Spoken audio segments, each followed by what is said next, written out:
सनातन संस्कृति दुनिया का सबसे बड़ा विज्ञान। उत्तर प्रदेश में हमारा सौभाग्य है कि यहाँ योगी महाराज जी मुख्यमंत्री हैं। बहुत अच्छी बात है। पहली बार इस प्रदेश में किसी योगी या महाराज को ये सौभाग्य प्राप्त हुआ है। ठीक। उसके बाद ऐसा प्रदेश नहीं चल रहा जैसा चलना चाहिए।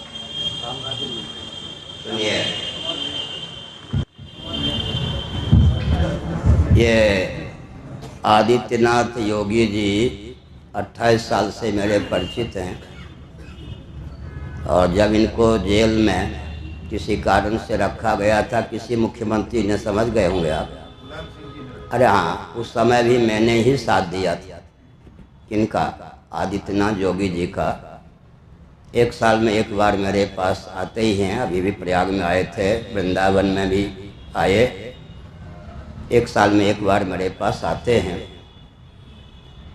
उनके कार्य की क्या शैली है इस पर मुझे कोई बातचीत नहीं होती। उनके पास भी समय कम होता और नेता बन जाने पर कुछ दृष्टि, कान आदि की शक्ति भी कुछ और ढंग की हो जाती है, वो भी मुझे मालूम है। सुनिए सुनिए जो आप कह रहे हैं। जो कुछ परंपरा उत्तर प्रदेश में मुख्यमंत्रियों के द्वारा विकृत की गई है, ये ढंग से हर विभाग को ढाल दिया गया है कि दूसरे के काम ना आवे, उन्हीं के काम आ सके। उन सब विकृति को समझना, फिर उस पे पानी फेरना सामान्य काम नहीं है, इच्छा मनोबल होने पर भी। एक तो ये, क्योंकि अभी सभी IPS IAS पदाधिकारी को आप हटा नहीं सकते, ट्रांसफ़र ही कर सकते हैं, 1-2 को सस्पेंड कर सकते हैं, और कुछ आपके पास है नहीं। तो जो नींव डाली गई है, जो दूसरी बात यह है कि मुख्यमंत्री भले ही कोई हो, हाईकमान की बात उनको माननी पड़ती है। ये भी एक है, हाईकमान के सामने वो संत और योगी नहीं है, एक पार्टी के कार्यकर्ता माने जाते, ये भी समझ के चलना चाहिए। तीसरी बात यह है कि संत वेश में हैं, संत स्वभाव में हैं, मैं निंदा नहीं करता, मेरे बहुत लाडले प्यारे हैं। लेकिन जो ये मार्ग है वेदादि शास्त्रों का अध्ययन परंपरा से, तो इसके बारे में तो केवल नेता ही माने जाएंगे, बुरा मत मानना।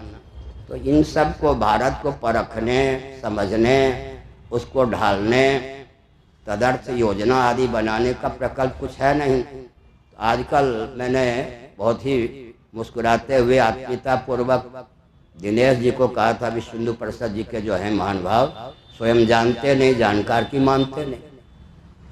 एक तो लाचारी है, पहले से जो व्यवस्था बिगाड़ दी गई है उस पर सहसा कोई नियंत्रण कर दे, कठिन है।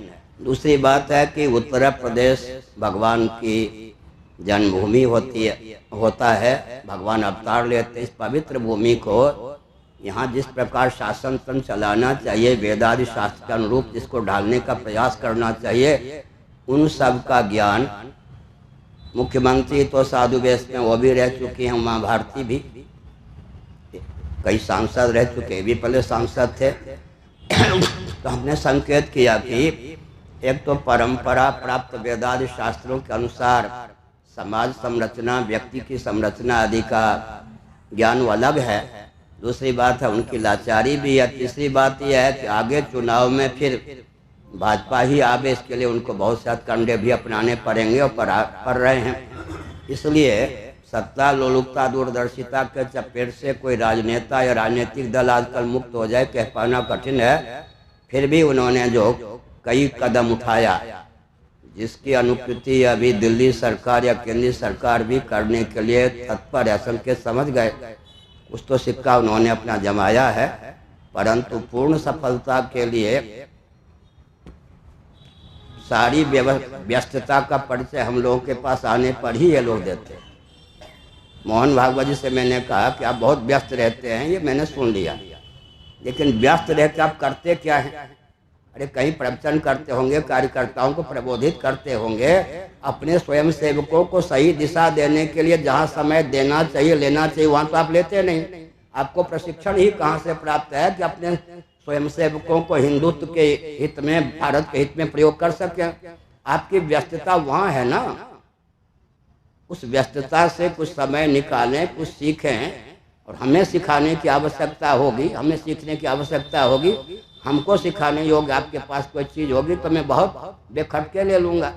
हमारे साथ वाले मैं तो बड़ी समय पूछ देता हूँ, भाई इस चीज़ का अर्थ है, डिक्शनरी में देखो क्या अर्थ है, हमें तो कोई संकोच नहीं रहता।